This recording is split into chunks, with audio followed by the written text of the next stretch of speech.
Hi friends, welcome to my channel. ఈరోజు fried rice చూపిస్తానండి. Carrot, capsicum, gobi flower, ఉర్లగడ్డ, ఆలు తీసుకున్నాను. ఫస్ట్ ఆయిల్ వేసేసుకొని బటర్ వేస్తున్నాను. ఆవాలు, జీలకర్ర, పొడవుగా కట్ చేసుకున్న ఆనియన్స్, పచ్చిమిర్చి, కర్రీ లీవ్స్, సాల్ట్, కచ్చా పచ్చా వేసుకున్న అల్లం వెల్లుల్లి పేస్ట్.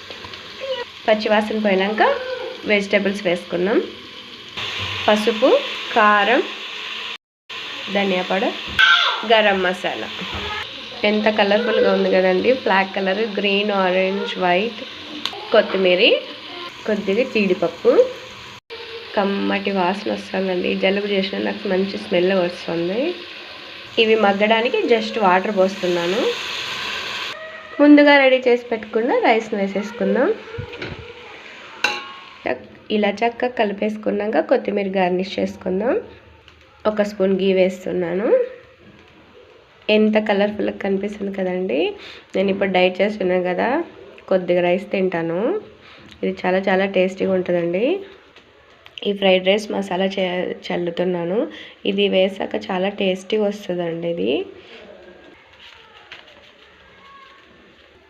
ఎంతో రుచికరమైన ఫ్రైడ్ రైస్ రెడీ అయిపోయిందండి.